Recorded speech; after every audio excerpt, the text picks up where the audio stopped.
দিন থেকে বলে আসছি যে একটা বিচার প্রক্রিয়া এটা এস্টাবলিশ করা দরকার।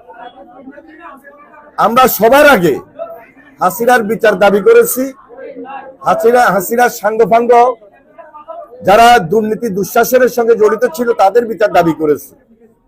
যদি এই দেশে গুম খুনের বিচার হয়, যদি এই দেশে গণহত্যার বিচার হয়, তাহলে যে প্রক্রিয়ায় বিচারটা সম্পন্ন হবে আইনের মাধ্যমে, কোর্টের মাধ্যমে, খুব দ্রুত সময়ের মধ্যে, তাহলে এই একই প্রক্রিয়ার মধ্য দিয়ে কিন্তু অটোমেটিক আমার দৃঢ় বিশ্বাস আইন বা বিচার যে রায় দিবে, বিচারের যে রায় আসবে, সেই রায়ের মাধ্যমেই আওয়ামী লীগ নিষিদ্ধ হয়ে যাবে।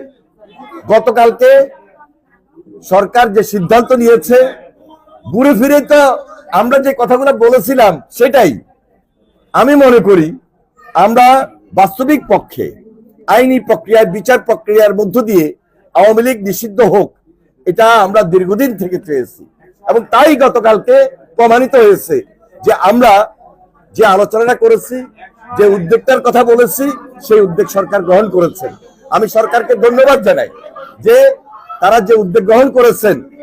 স্বাধীনতার পর থেকে যারা এই বাংলাদেশে দুঃশাসন, দুর্নীতি, ফ্যাসিবাদ তৈরি করেছিল, ধারাবাহিকভাবে 96 তারা ক্ষমতায় ছিল, একই জিনিস তারা করেছে।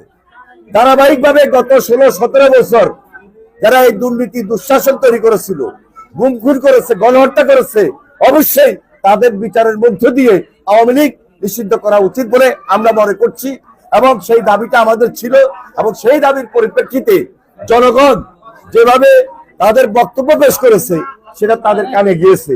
তবে গত কয়েকদিন যাবৎ যে আলোচনাটি হয়েছে, এই আলোচনাটা টেবিলে হতে পারত। যদি টেবিলে হতো তাহলে শাহবাগের ওখানে যাওয়ার প্রয়োজন ছিল না।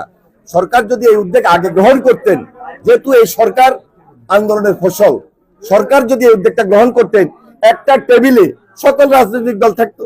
সেই রাজনৈতিক দলগুলো আলাপ আলোচনার পরিপ্রেক্ষিতে এই সিদ্ধান্তটা আরো আগে হওয়া উচিত ছিল এবং দ্রুত সময়ের মধ্যে বিচার প্রক্রিয়া সম্পূর্ণ হবে, এটা আমরা প্রত্যাশা করি।